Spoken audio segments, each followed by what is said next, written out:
What is up, guys? Isaac here, and we're going to do something a little bit different. I've got the iPad here. I've got your questions. We're going to do a little Q&A, and I haven't done one of these in like 3 years. I asked you to drop your questions on the community tab, via email, on the private Facebook group. So if you didn't drop your questions, you just weren't listening. But anyway, let's get this started, and just a warning in advance, I might butcher some of your names, so I'm really sorry. That's what happens. I don't mean to do that. Let's get it. Number one, Gauss. Is fate real? Is fate real? That's a good question. Sometimes I feel like fate is real because of certain things that happen in life. That feeling of deja vu, those situations where you meet a particular person at a particular time and it leads to a particular event. And if you look at the probabilities, it just doesn't seem like it should have happened. I believe it's called serendipity. Might butcher that. Those situations make me feel like fate is real and that maybe our lives, we've lived them before, we've been here before. But from a practical standpoint, I try not to think about that because I feel like it's an easy way for you to have a cop out and to not choose to take charge of your own destiny because you're thinking, oh, what's the point? Fate's real. Whatever's going to happen is going to happen. You can become nihilistic, as if life has no purpose and just not do anything. So I like to believe that I'm in charge of my life. A lot of people have asked me if I've ever gone to a psychic or if I would ever go to a psychic. For the same reason, I don't want to do that type of stuff, just because I don't like the idea of someone telling me how my life's going to turn out. I want to see for myself and to choose, or at least have the illusion of choosing. That's good enough for me. Question 2 from Scott. I'm curious for your thoughts. Why do you think some people, when they learn they need to change something, won't? For example, I have diabetes and as a result changed my diet and lifestyle. Good on you, Scott.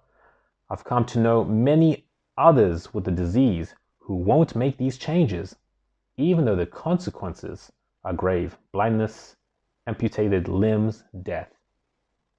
That's a really good question, Scott, and I've thought about that a lot, especially as someone who teaches people or coaches, man, and tries to bring out the best in people. Why is it that some people can't change? And I believe that some people can't change because their self-image hasn't changed. So for you, when you were diagnosed with diabetes, your brain or the survival instinct in you was like, oh crap, okay, this could kill us. This could kill us. We need to change something. So change would have been relatively easy because you're trying to do what's best for you. The body is always trying to do what will keep it alive. Some people, the doctor telling them that is not enough for them to really believe it. They understand from a logical perspective, but their subconscious mind or their self-image just doesn't want to change. It wants to try its chances. And sometimes it's because of learned helplessness. They think that, I need to change my diet, I need to do this, but I can't. I've been eating this way for 20-something years or 30-something years. I've been doing this since I was a kid. My parents did this and their grandparents did this. So there's a lot of psychological problems. It's not black and white. It really depends on the person and their upbringing. But good on you for making that change. Oh boy, it's about to get hot. All right. Question 3, Emily says, hey Isaac, my question is, what do you think of the whole COVID situation and the divisions created? Do you think COVID is real? It's a really good question. And it's probably going to get this video censored or, shadow banned on YouTube, but who gives a fuck? Let's do it.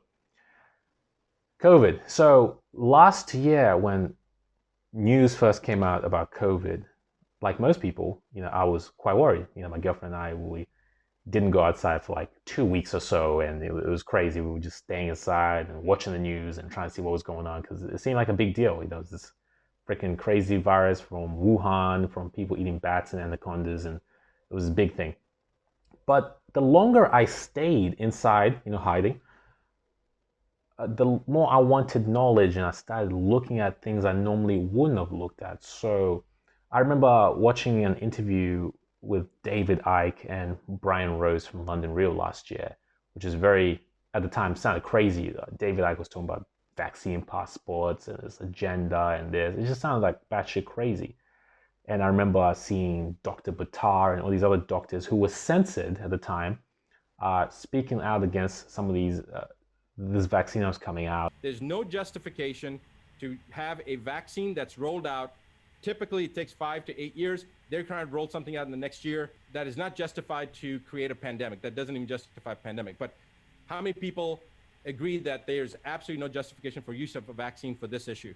How many people agree there's no justification? Raise your hand. There's no justification for the use of a vaccine for this issue, is what you're saying. All right, let's just, if you could just keep those hands up, please. We just want to scroll through. Okay, I'm just counting those. I think it's pretty much everyone.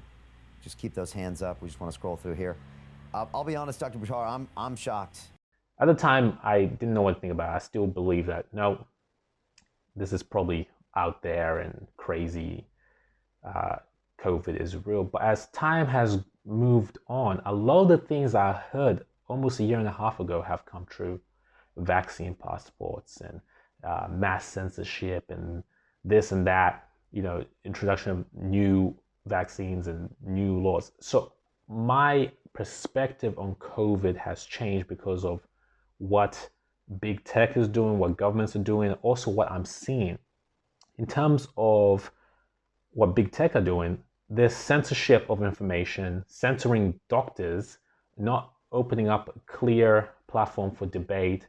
Instagram has that little thing that pops up every time you mention COVID that says, check out the World Health Organization to find out the truth about COVID. The World Health Organization itself being wishy-washy, saying one thing one day, the next day saying something else, saying this thing is propaganda, the next day saying this is science. A lot of this, as well as governments putting forth new laws, taking away people's freedoms, it just seems so fucking fishy to me, right? It just seems so ridiculous. It seems like this whole thing was used to get political power. And what I'm seeing in most countries is a move from capitalism to communism. Because in a capitalist society, the government can never have full control because everybody is doing their thing. It's building up like in America. But when it becomes communist, it becomes a very hierarchical type of power structure where the government has a lot of control. Just look at, the Communist Party of China and what they're doing there. And there's that saying, nothing corrupts like power, or absolute power corrupts absolutely, or some shit like that. I believe that's what's happening from a political standpoint. A lot of people are using this situation for political gain, to get more power, to make drastic changes. And if you can't see that, you're probably blind, to be honest with you, because the world has changed so much since 2019, just based off this crazy virus. Now, from my own personal perspective, it doesn't make much sense, because it's like, why the fuck would Instagram or Facebook and any of these companies care so much about our health when they never have cared about our health for the past million years? You're seeing this big push for paying attention to the World Health Organization, or the official story, blah blah blah. Where was that push for junk food, like people eating junk food from McDonald's and all these things that cause heart-related diseases, which actually kill a fuck ton more people than COVID has or ever will? Where was that push for mental health? Where was that push for all these other things that we know kill people, a lot more people than COVID? And I know that with viral infections, you can have an exponential curve in terms of deaths if it goes out to the masses.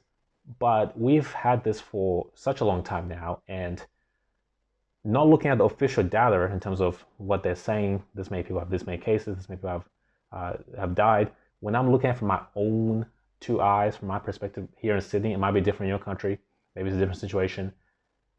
There's like no one is dying here.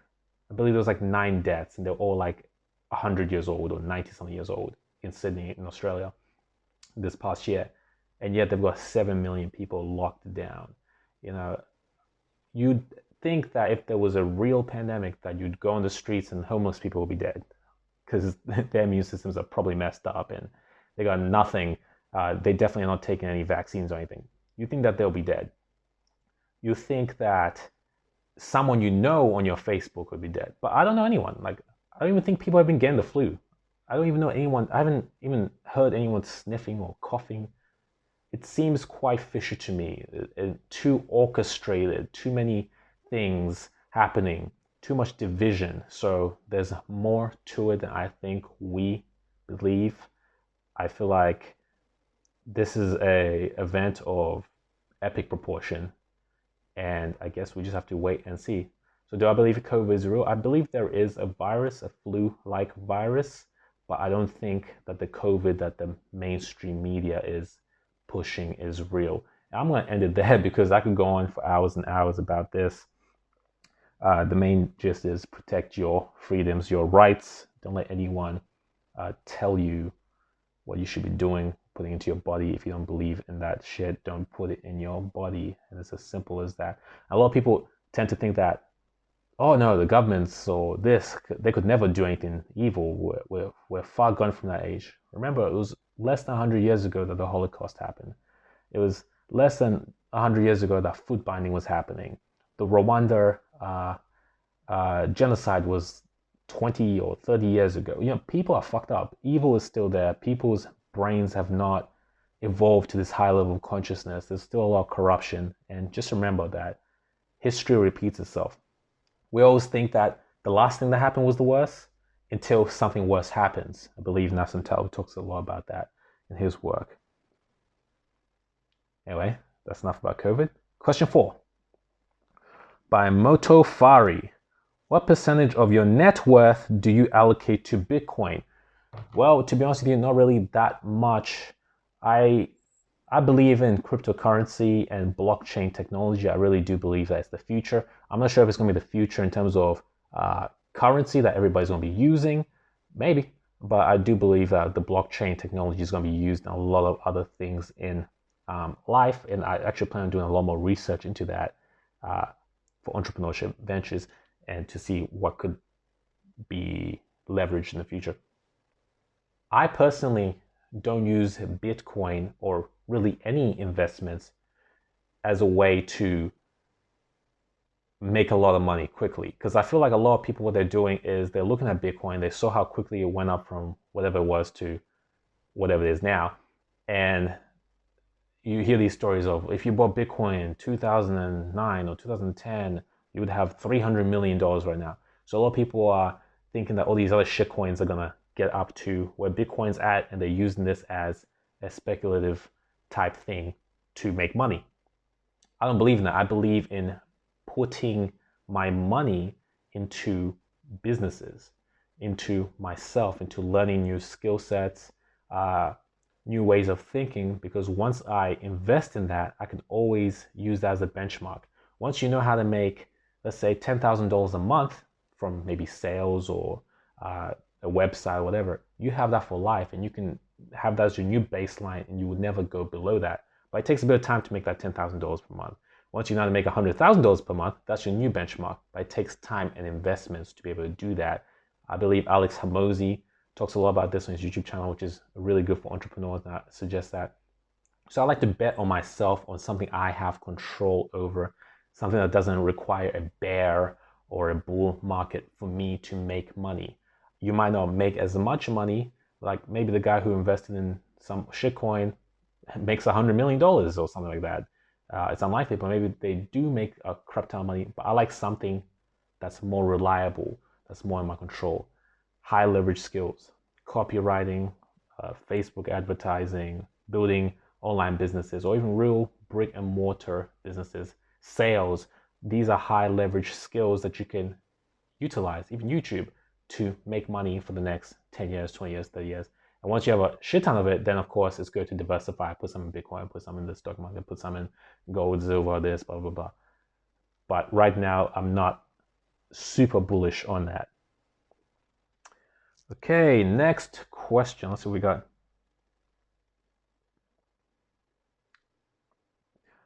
By student and master. Question 5. Do you believe that the soul goes to heaven/hell and spirit, being the being that stays in this realm, are one and the same? Or that soul is mind and spirit is who we truly are? I think these are just names and labels.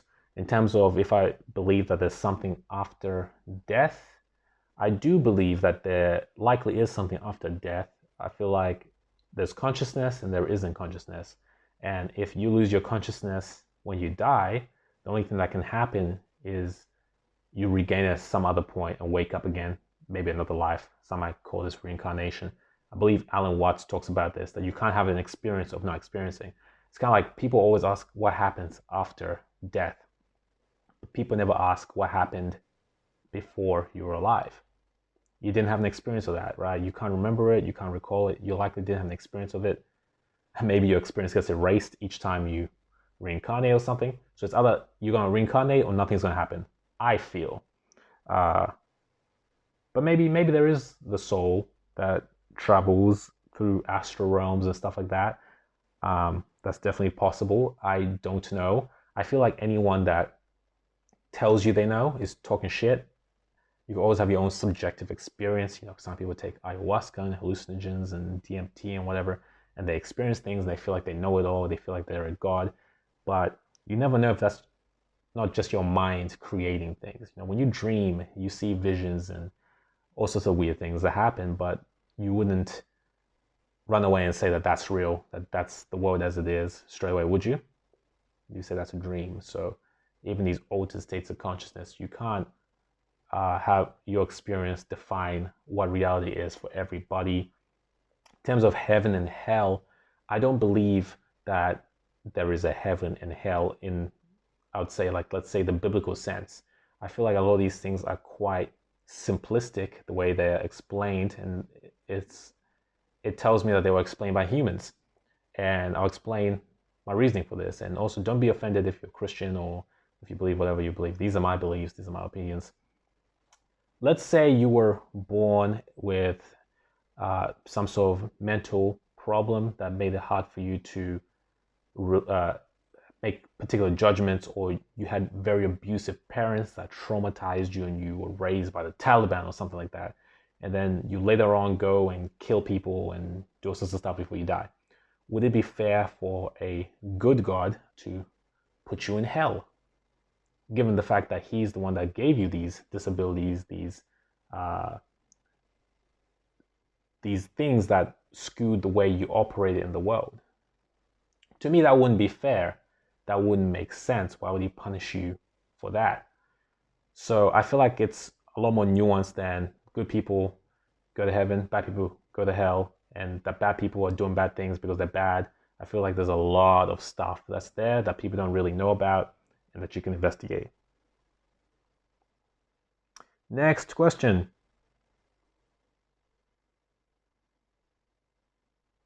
It's an interesting one by Matthew. What drives you to share your wisdom with people? Why not keep it to yourself? Of course, I'm glad that you have decided to teach. So, for me, this channel, it makes me feel good. That's why I do it. A lot of people think that this is like my main thing and that I make a lot of money from this channel. Not really. This is just something I do because I feel like it's a part of my life purpose. And I've always felt that way because I've always had this belief that there's the best version of life, the best version of the world has me winning, has you winning, we can all win. I don't believe life is a zero-sum game like chess where there's a winner and there's a loser. For there to be a winner, someone has to lose. I feel like we can all win. You know, when you compare life to, like, let's say 2,000 years ago, the technologies, the comforts we have, it's just a night and day difference. Like, person living in the slums of, I don't know, let's say India or something today, who thinks the life is shit, having a way better life than maybe some king or something from 2,000 years ago, because he's got the internet, he's got a phone, he's got cleaner water, he's got a lot of stuff that a lot of these people didn't have back then. So the quality of life has gone up a lot. And yeah, so the quality of life has gone up a lot, and I don't feel like we need the situation where there's a winner and there's a loser. Naval Ravikant talks a lot about this on his episode with Joe Rogan, his podcast with Joe Rogan. And also, once again, it just makes me feel good. I stood on the shoulders of giants. A lot of people taught me this way of thinking through their teachings several years ago, through reading their books, through their mentorship, and it changed my life. So I feel like it's my responsibility to bring it back full circle. So that's why. Next question. The Moo Crow. What do you think the 3 biggest threats facing young men are right now? That's a good question. Okay, let's say young man, someone between age 0 to maybe 25. Let's define as that. The 3 biggest issues. Number 1, sexual warfare, right? So like young men are being bombarded by a lot of sexual material, as in like pornography, OnlyFans, music videos with twerking asses all up in the face. Like you go on Instagram, you're seeing a lot of girls. So this hypersexualization of everything is making it very easy for you to be distracted, to spend hundreds of hours just pursuing that material, to be socially awkward when it comes to talking to real women in the real world, because you have all this material right here, and just messing up your dopamine and all that type of stuff, which is not good. And that's what leaves a lot of guys super lazy and unable to pursue other things in life, because they're just getting bombarded. And yeah, that's really not good. That's a huge problem right now. And you could tell just by looking at how big the NoFap movement's been getting. You know, when I started on YouTube, I believe the subreddit only had like 30 or 40,000 people, and now I'm sure it's got close to 1 million or more than 1 million people in it. So this assault on your sexuality, this primal evolutionary tool that you have, is being wasted because of some nerds behind the computer. The second thing is confusion. Like men are being forced to be confused, or they get bombarded with different information from different sides, the million different genders that are out there right now, the feminist propaganda that's telling men that it's bad to be a masculine man who's determined, who wants success, that everybody's a winner. It's kind of creating this idea of mediocrity, kind of like in the book Atlas Shrugged, where everybody's just kind of lame and nobody really wants to do anything because they feel bad and guilty, as if success is bad. I feel like men are born to conquer, and they're being told that it's better to be passive, to hide in the background, to be weak, to not be a man. So this mismatch messaging is really messing people up, especially the fact that a lot of guys don't have strong fathers or father figures in the household. A lot of times the fathers are out working. Sometimes the fathers are cucks, so simps, have their own issues. They don't have strong masculine men to really show them the way. You know, a couple months ago, I went to this online event, and it was called the Samurai Brotherhood Warrior Weekend. There was like almost 100 guys there, and we were talking about trauma and the shadow, integrating sex, all this stuff that men are meant to do, or meant to bond together. And the leader was this man. His name is P.T. Misselberger, I believe, and he's like 60 something. I could be butchering. I think it's 60 years old now.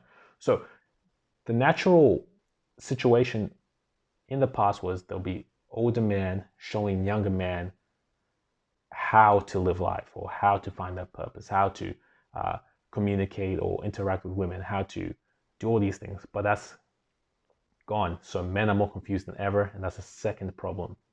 The third problem is men do not have a purpose. The biggest thing that guys come to me with, especially for coaching, is they don't know what to do with their lives. You know, they follow that social condition script. They went to school, they got the high level degree, they got the job, but they're feeling quite unfulfilled and don't know what to do. And that's the biggest shame, because that causes the most pain, because a man is meant to know what he is doing. He's meant to have his purpose. This is the number one thing. You know, David Dyer talks about this in The Way of the Superior Man. He's meant to have his mission, you know, that thing that he wakes up to, is excited to crush the day for. That's meant to be at the focal point of a man's life. But a lot of guys are just living for the weekend, living to drink the Corona, living to check out the OnlyFans, living to play video games, and it's a waste of your vital energy. You know, as a man, you're very potent. You're meant to have power and this raw energy, and a lot of it is just dissipating like this. So those are 3 issues I see men facing today. Too much sexuality, kind of messing up their brains like crazy. I'm not saying sex is bad or anything like that. Of course not. Of course not. You know, we wouldn't be here if it wasn't for that. But getting bombarded from every direction by the hottest women in the world and not going out there and talking to real girls is a problem. Number 2, not knowing what a man is, getting bombarded by messages that, you know, guys are girls, girls are guys, you know, there's no such thing as a gender, there's all these different things. Very confusing, very confusing. And number 3, what was number 3? I forgot what number 3 was. So we're going to go on to the next question. All right, question 10 by Kyrie, I believe that's how you pronounce it. What is your biggest childhood pain? And how does this translate into what you're doing today, your purpose? Oh, that's a good question. Childhood pain. Well, I think the biggest childhood pain I had was this feeling of needing to be a particular way to appease my parents. And this is a common pain for a lot of kids. You know, you want your mother and your father to think that you're great because you're scared of being abandoned by them. You want them to appreciate you. So sometimes you start changing yourself to fit their expectations or what they believe is right or what they believe is correct. So you kind of lose your sense of identity, your sense of you. And I felt like I was doing that for the first 20, maybe 22, 23 years of my life. You know, I did particular school subjects in school, high level mathematics, all the sciences, because that's what was expected from me, you know, to have this higher level job, law, engineer, doctor. And although a lot of these things were not congruent with who I was, I could tell, even though that I was doing it, that this wasn't me. I feel like you have this gut feeling, this sense that this is not aligned with who I am and my gifts that I've been given. I persisted anyway to appease those people, the parents and society and whoever. And when I finally broke free of that mold and started discovering who I was at the core, started seeing what I liked and what I wanted to do, I realized that my quality of life in terms of happiness increased exponentially. So I wanted to teach other people how to do that so that they don't have to waste the first 23 years or 30 years or 40 years or 50 years of their life. A lot of people I coach 50 and over, and they always tell me that, you know, I didn't live a life that I wanted. I just kind of followed what I thought I had to follow. I got this degree and I got this job and I've just been here for 20 years. But I never wanted to do this. I wanted to do this other thing. And they're trying to get out now. They're trying to catch up, play this game of catch up. It's very unfortunate. You know, you can always change, but it's a lot better to go straight in the direction that you want from the beginning. So that's how my childhood pain transitioned into this purpose of helping people really liberate themselves from the script, from this bullshit, from mainstream teachings, so that they can have the power to choose what they want. That's the biggest thing. I don't care if you want to be a plumber or you want to fly helicopters or you want to be an entrepreneur. I don't care what you want to be as long as you're doing that thing that you want, not because someone else told you to do it. That's the main message of this whole channel of The Realized Man, to live and die well. You can't die well when you never lived. That was pretty deep. I like that one. So, question 10, which is similar. Nev the Man Films asks, when did you begin to doubt a career in engineering? This is actually kind of funny. I began to doubt a career in engineering probably after the first 2 weeks of engineering.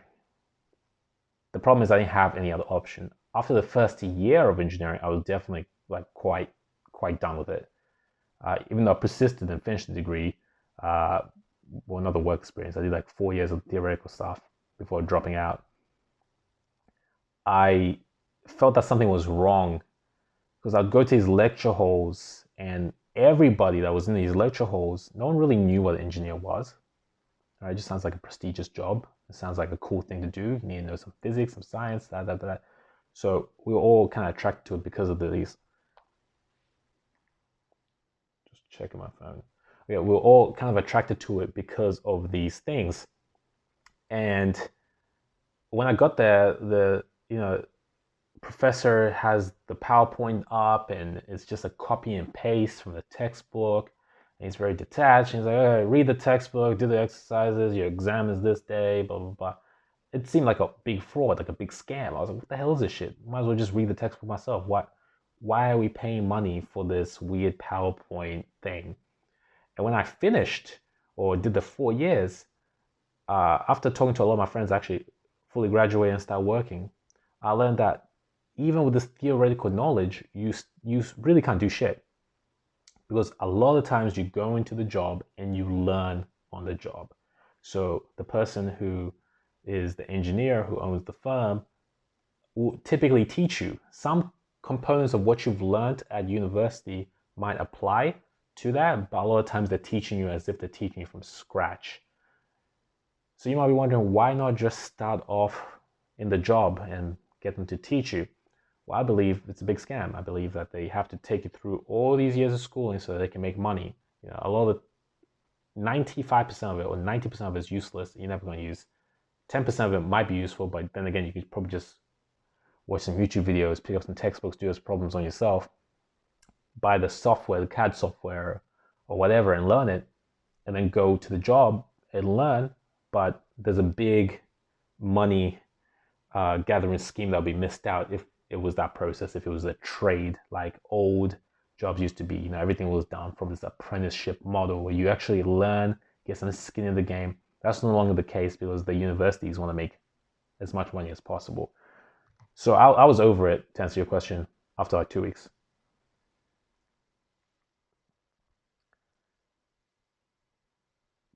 Kiran asks, how to know yourself?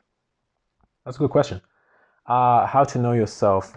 I don't believe you can know yourself until you've gone through certain situations in life. So you need to have experience in life, and the older you get, the more you know yourself, because those experiences really highlight who you are, what you believe in. I also believe that you can create yourself and recreate yourself. So you're not the static thing. I'm not Isaac, a YouTuber, or Isaac, a former engineering student, or Isaac, entrepreneur, or Isaac, whatever. You're not these static things. You can really decide who you are. And a lot of times when you put yourself in a box, it's very limiting. So don't think of it as knowing yourself. Think of it as creating yourself. Think about who you want to be. What is it going to take to get there? What qualities do you like? And how do you cultivate them? That's what I'm all about. Question 12 by Owen. How do you increase self-awareness? That's a really good question, and I'm glad you're asking that. So there are a few ways you can increase your self-awareness. Number one is listening to criticism from other people. A lot of times getting in a long-term relationship is probably one of the best things you can do, abiding the partner is willing to grow with you, to increase your self-awareness, because your partner kind of acts like a mirror. They can see things that you can't see that are in your blind spots. So you're used to living life a particular type of way, you're used to acting a particular type of way, but they'll be able to show you that maybe this is not right, or maybe there's a better way of approaching this, and you can't do that in a vacuum. If you don't have a partner, you can just look at criticism from maybe family members and friends. When people keep mentioning certain things over and over again, you hear more than once, pay attention to it, because when you're coming at things from the ego, you tend to ignore anything that's negative or be very defensive. So if you want to increase your self-awareness, you need to be very gentle and receptive towards criticism, and allow people to openly criticize you or to give you feedback so that you can work from it. The whole idea of self-awareness is putting your ego to the side so that you can see where the gaps in your performance are, or where you excel, and you can make better decisions. So that's the first thing. The second thing you can do is meditate. When you meditate and you pay attention to your thoughts, you realize that you're batshit insane. You realize that the monkey mind is crazy. But as you get better, you start having less thoughts. You start having more gaps between thoughts. But you start also noticing the repetitive thoughts, right? You start noticing the repetitive thoughts. You start questioning, why am I having these repetitive thoughts? What do they mean? How do they make me feel? You start getting more in tune with your body and feeling certain emotions that perhaps you were blocked off to, or you were too numb to feel in the past. And that could be a really powerful way of increasing self-awareness. And the third way to increase self-awareness is using journals. See, I got a bunch of journals here. I got like my diaries, I got my dream journals, I've got my daily journal. There's a big red book here. Every single day, or almost every single day, I write what happened in the day, my thoughts, my emotions, my worries. And when you write these things and remove the thoughts from your head and put them on paper, they become tangible. You can see them, you can study them, you can compare and reflect, and that helps you increase your self-awareness. Because a lot of times people don't do these exercises. They don't journal, they don't track their thoughts, they don't track negative thoughts, so they don't really know what's happening, because thoughts in the brain are quite flowy, and if you say you're going to remember it and you keep it in your head, it's just going to go away, and you have no way of seeing who you really are. So those are 3 ways to track self-awareness. Let's see what's next.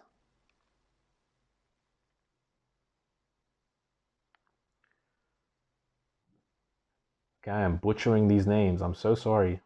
Joao. I don't know. If I were your personal friend, which advice will you give to me? I'll give you the same advice I give everybody else. Live a life that you want to live. Do something that you want to do. The common advice I'm always giving my friends is, if they are in a job or something that they don't like, I'm like, why are you doing that shit? Like, get out of it. Go do something else you want to do. And they'll all tell you that. So if I notice that you're doing something that's not really making you happy, or that's only a fraction of your potential, I'll let you know. But I thought we were friends, man. So why the question? Question 12. Shub Hazai. You guys have got some really fucked up names. If that's your name, I'm sorry. But these names are hard to pronounce. What was life's biggest lesson? What was life's biggest learning, or a thing which changed your life, and how did you find your passion? So probably the biggest epiphany I've had in life, I only had this like about maybe last year, really kind of dawned on me, was that mainstream society was not created for you to prosper, right? It was not created for you to prosper. It was created for you to be a particular archetype that fits well for society. And of course, if everybody was just doing their own thing, there'll be chaos.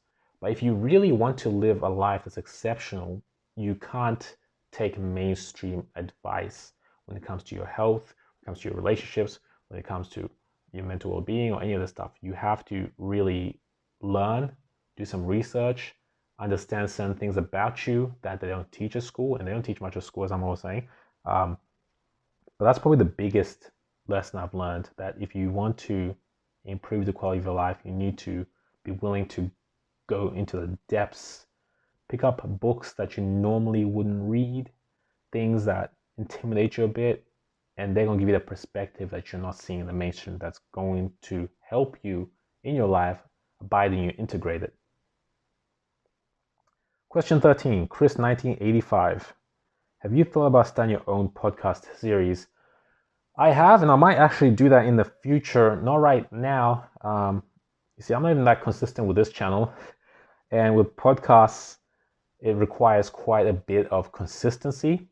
So I've got other businesses I'm working on at the moment, and I don't have the time or the will to really dive deep into podcasting. I love podcasts. I prefer books.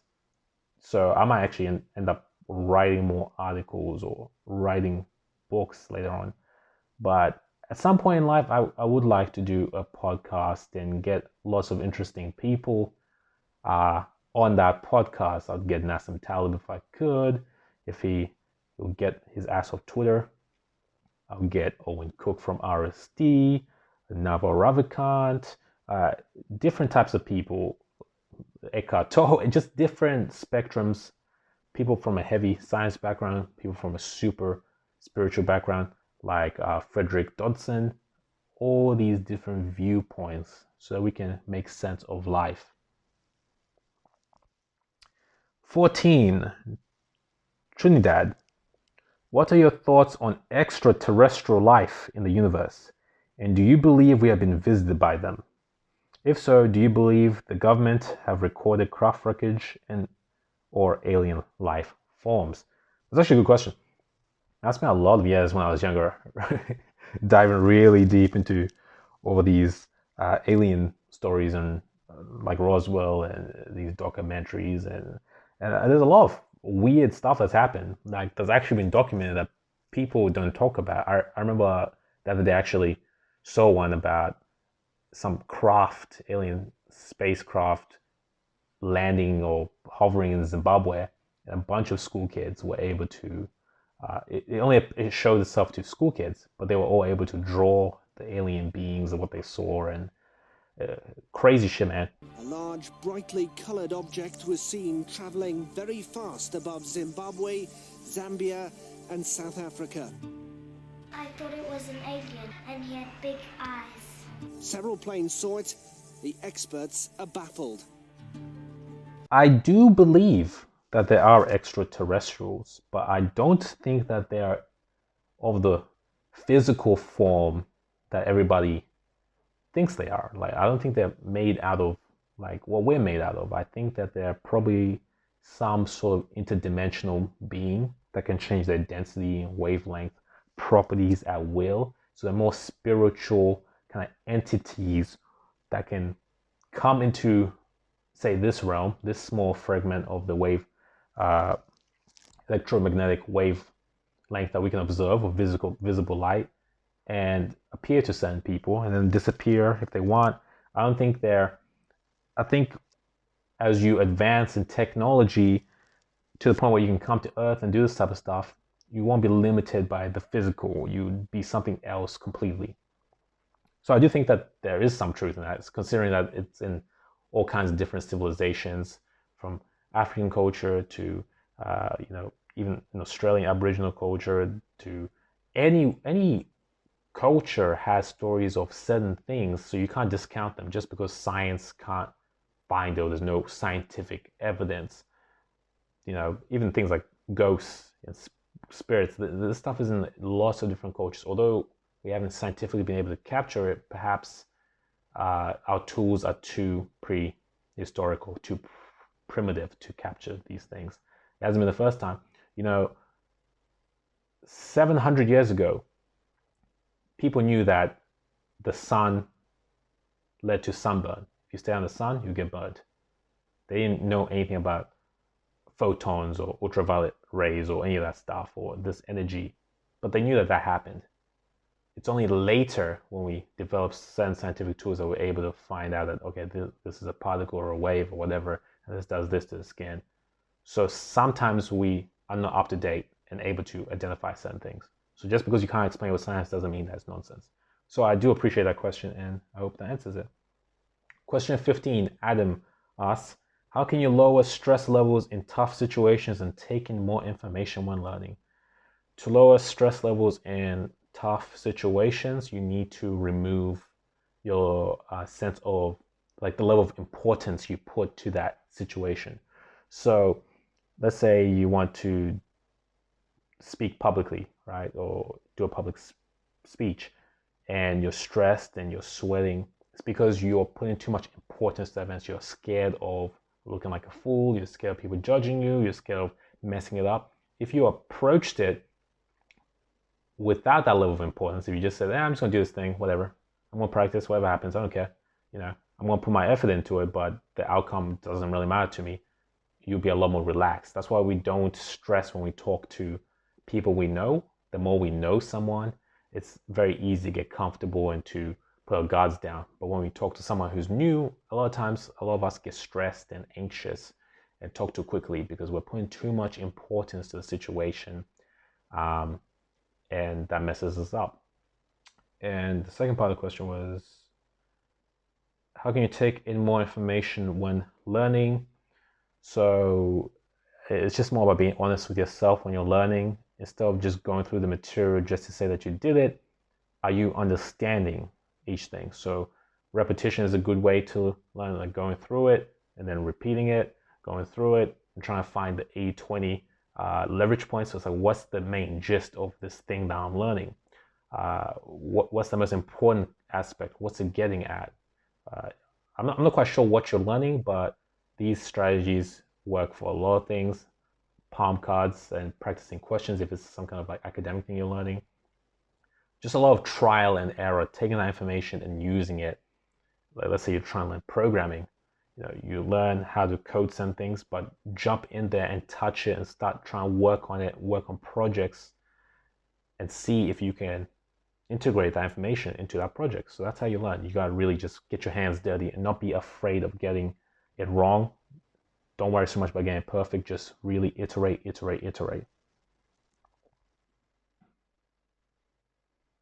Okay.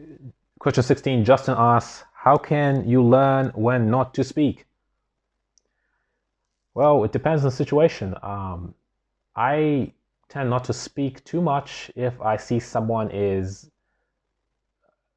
a very strong belief about something, and if I feel like the conversation is just going to be a lot of friction, and I don't want to get into that type of friction, I just let them speak and just agree with them. I'm like, oh yeah, cool.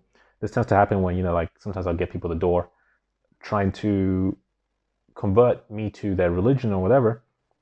And it's not that I'm closed off to their religion, but I know where they're coming from and I'm not ready to receive it. So I'll just kind of listen, like, oh yeah, yep, okay, cool. Thank you. I'm not interested. I'm not going to debate with them. I know a lot of people like to debate with people and get into the scientific type thing. So that's the best time when not to speak, when you feel like it's not going to go anywhere. Or if you're about to say something that you know you shouldn't say, you know that feeling. Just being aware of that feeling that, I'm going to say this thing is going to hurt this person. Maybe I should not speak, wait till I calm down, and then speak. Something I'm still working on myself. Jessica, question 17. Jessica asks, how can you find yourself as a woman? The same way as a man. All the things I've talked about in this particular Q&A series. But as a woman, there are different pitfalls that you have to worry about that men don't have to worry about. As a woman, there's a lot of programming that tells you that you have to be a particular type of way. It's quite limiting. That is true, that you're not smart, you're not as smart as men, or that you can't do certain things. But there's also a whole bunch of other programming that's telling you to kind of live a privileged life where you're entitled to things. So you kind of have to divert through these things. There's one side that's very limiting, that's very old, that's all these beliefs and limitations about what women can do and what they can't do from an intellectual perspective. And this other side that's very, that's the kind of modern day feminism, where it's all about getting something and that you deserve this and that you're better than man. So you need to see yourself as just a human to begin with, not as a woman, and look inside and see what is true to you. So if you're a feminine woman and you want a masculine man to lead you, understand that that's not a weakness. Understand that that's who you are and that's what you should pursue. Or if you are more ambitious and you don't really like this idea of being the housekeeper or having kids, or you understand that that's okay too. So it's just about finding out what you want, ignoring the propaganda from both sides, and following that without shame, without feeling that it's making you weak. As a woman, if you do decide to have kids, find a masculine man, I still think it's important to find a purpose, to have something that you do for yourself, whether that's some big mission, some entrepreneurship thing on the side, or you're just making clothes for people, or whatever it is good to have a sense of self, not to be just someone assisting someone else or the mom or the wife. You need to have something you're working on as well. Question 19, Graham asks, how do you deal with haters? I don't deal with them. I used to deal with them.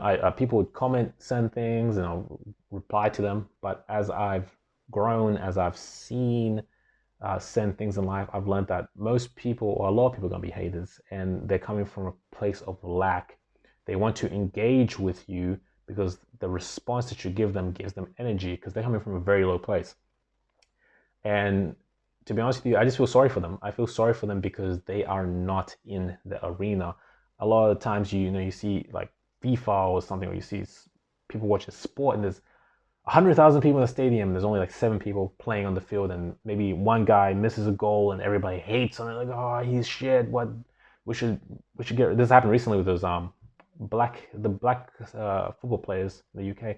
Everyone's like, oh, we should get rid of them, idiots, blah blah blah. Remember, they're watching from the stadium. They would never play. They love soccer so much, but they wouldn't put any skin in the game. They wouldn't put their balls in the line and actually play the game. So they don't get that glory that you get when you're on the field. So fuck the haters. Who cares? Just let them do their thing. If that makes them feel better, that's okay. I enjoy winning. I enjoy inspiring people. I enjoy doing my thing. So I keep doing that and just ignore the noise. And also, as you get bigger, as you stop polarizing, you start becoming more authentic and saying what you want, people are going to gravitate it. You should have people that love you to death or hate you, right? That's when you know that you're being authentic. Like look at Donald Trump.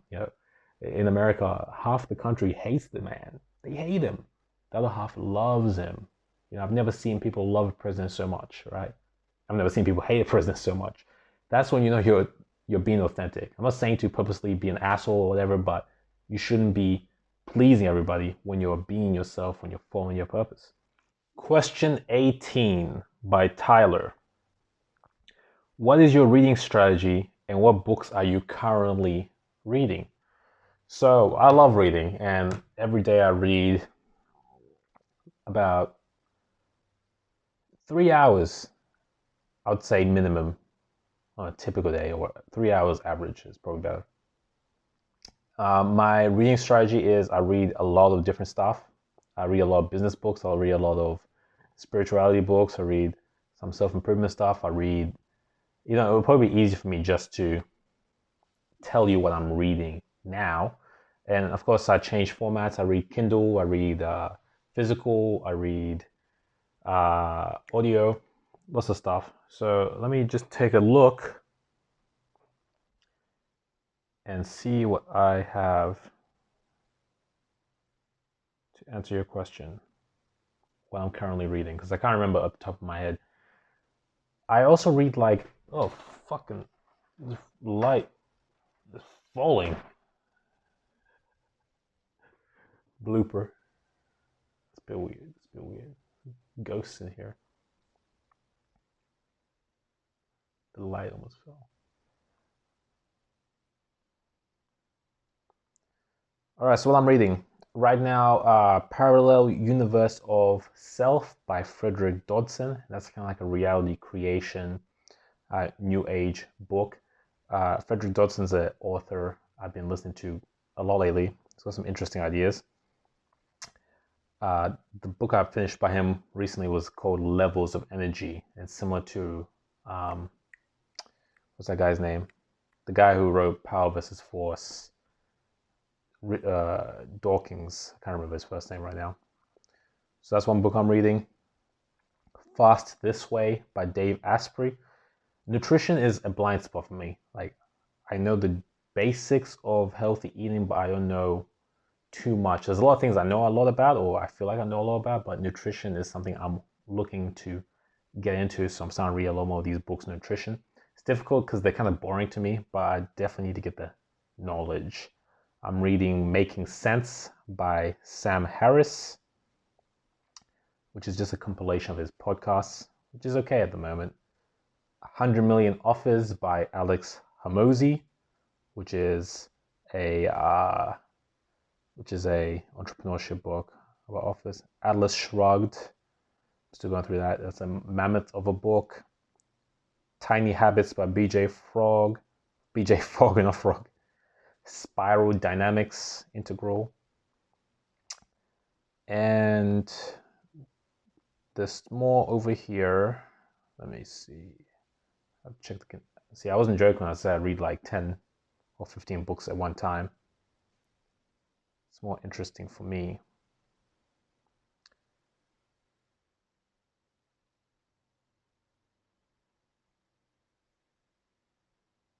The Future is Faster Than You Think. Systemology. The Energy Codes, which is another energy book.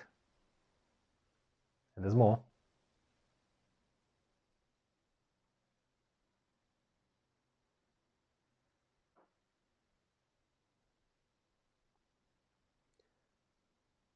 What do we have here?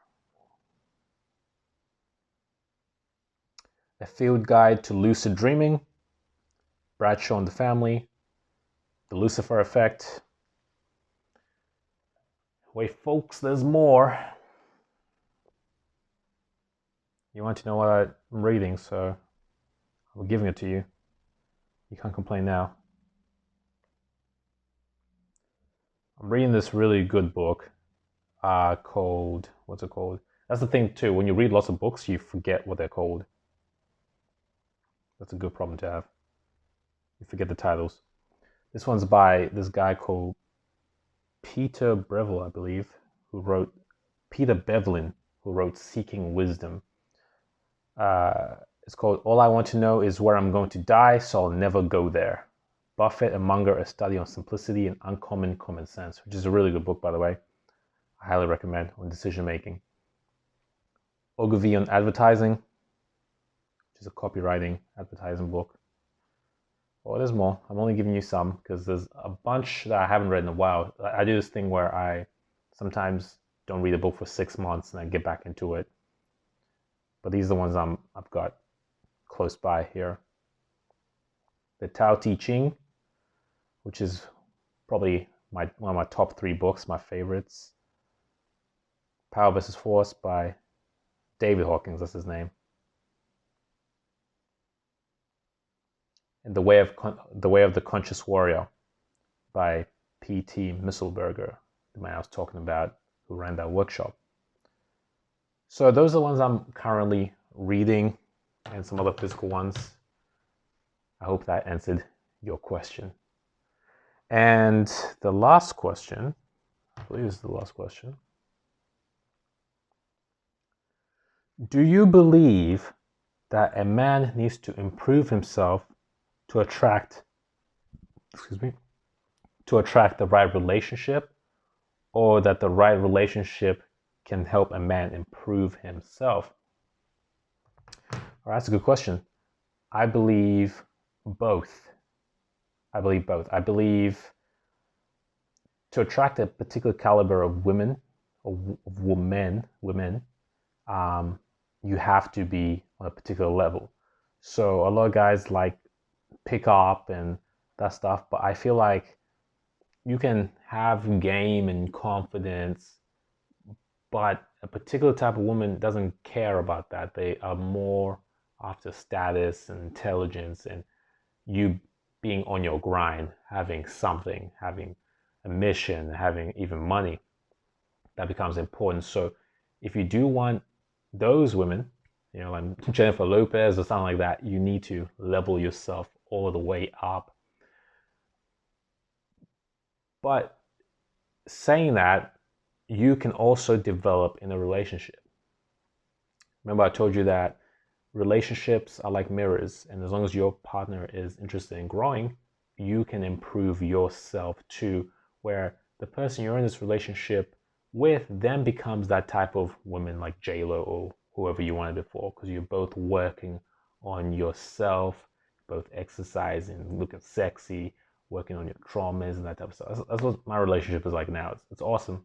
And you definitely can grow with someone, but you need to make sure that they are willing to grow with you. You know, I feel like the worst thing you can do is be someone who's willing to grow and then be in a relationship with someone who wants nothing to do with it and has that closed mind.